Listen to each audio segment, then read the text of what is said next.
so that way anybody who comes in can scoot in a little bit more easily. So we are going to thank the Fremd boosters as we start out this morning. If you have parents who are boosters, when you go home, please tell them what you are seeing here at Writers Week. Writers Week would not be possible without the boosters. Also, our tech crew, round of applause for them. They are getting here early every day and making all of this possible in so many different ways. So I have the pleasure today of introducing Mr. Pinley. He has been teaching here at Fremd for about 30 years. 36 years. Yeah. That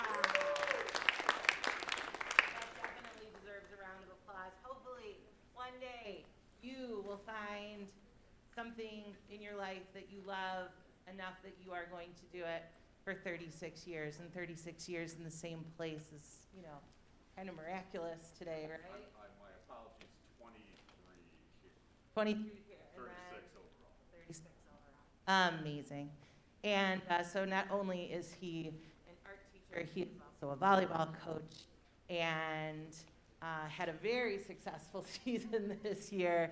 And so it's been pretty amazing. And so, one of the things that we've been hearing so much about is, finding what you love to do and the value of having other people see things in you that you may not even quite see in yourself. We've heard that a lot from our guests and presenters here at Writers Week. And Mr. Pinley is just so good at that, right? Whether it is his volleyball players or the students in his art classes, he sees things in them that, talents they may not even know that they have. And so he helps develop those. And, as someone who is also taught here for a long time, I have students tell me all the time how much they appreciate being in Mr. Pinley's classes and learning from him or being on his team, and what a great community he creates. And so, we are lucky to have him. And so Mr. Anderson and I, a few years ago, when it was Writers Week 25, it is currently Writers Week 28, we were looking through a bunch of old pictures, putting stuff together, and so many of those early Writers Week pictures included Mr. Pinley. And so we said, oh my gosh, we have got to get him back into Writers Week. And so we are so grateful that he accepted our invitation, and you are going to see something amazing and unforgettable today.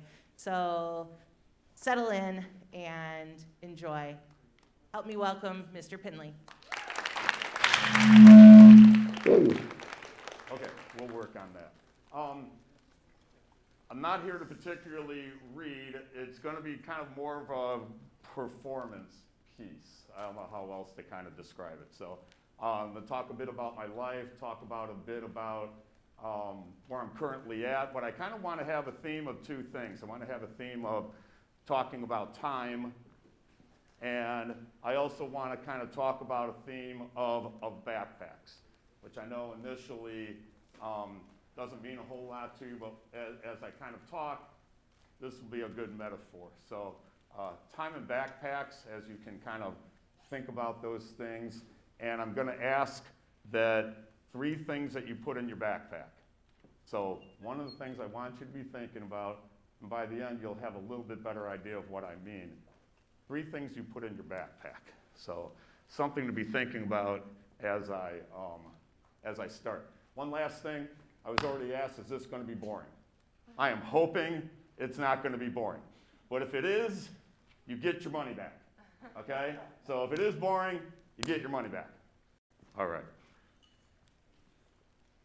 I have live music that I was going to actually be playing here, but thank you, Dave, for doing the live music, because he's going to be playing the entire time. So he didn't realize that, but I appreciate him taking his time for my time, and obviously for your time. So let's start. I grew up not in this area. By the way, you're going to see probably way too much of this. You can play while I'm talking. You're going to probably see way too much of this. My apologies. So because I'll be painting while I'm talking. So I grew up not in this area, but I grew up on the south side. And there's some things about the south side that hold true. One of the things that hold true is blue-collar work. So my dad was a salesperson, and my mom was a salesperson, and neither one of them went to college. And in fact, I was the first one to go to college in my family, even in my extended family, come to find out. So most others kind of went into business, which most of my friends went into as well. So they were electricians, plumbers. I always had a guy who could fix a car, and that was important to me. I still have a guy who can fix a car, thank you, Mr. Elza. So I still have a place to be able to go to find that. But growing up, that was important to have some place to be able to go to and somebody to be able to count on. And them saving, taking time out of their lives to come and help people like myself who didn't go into the trades as a career. And that was important to me growing up, because as I grew up, I kind of grew up in that family that we always kind of had issues. So my mom and my dad divorced when I was young, and part of that divorce always had to do with alcohol. So, that was something that was very important in my my family's life, or at least my dad's life. And so at the age of 8, they divorced, and so my brother and I lived in a 2-bedroom apartment, and lived in the same, obviously had the same bedroom, and I had a father. And the one thing I can say about my father, he was a great influence on me, because the one thing he influenced me to do is kind of the opposite of him. So, he was somebody that came by on the weekends, didn't help out a whole lot around the house, and eventually stopped seeing us probably when we were about 10 or 11 years old. And for my brother, that was very hard for him. For me, I was a little bit older, so that wasn't quite as big of a deal, although we felt abandoned because he wasn't taking the time to see us. And for whatever reason, and we didn't find out till later, it wasn't something that he particularly was into. So it was me, my mom, and my brother. And my mom, she worked full-time and kind of busted her hump. And as she did that, she wasn't home a whole lot.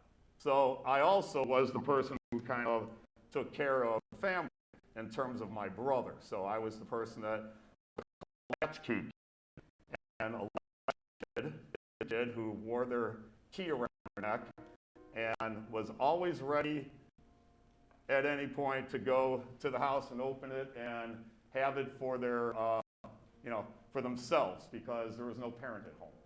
So my job was to pick up my brother from school when I was in 3rd grade, bring him home, bring him into the house, and then my mom left a note, and that note would say, hey, here's what we need to do for dinner, and I would start the stove and wait till she gets home.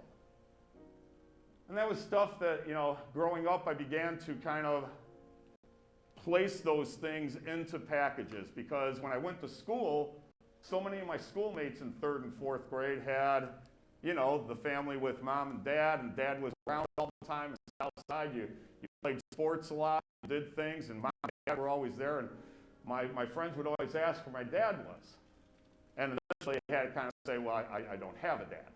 Well, I have a father, obviously. I have a belly button. But he wasn't, as a joke, is lightening up a little bit? Okay, thank you. Thank you very much. Just making sure you're not on your phones. But the reality was I didn't have a father. He was nowhere particularly to be found. My father ended up dying a homeless person in Phoenix, Arizona.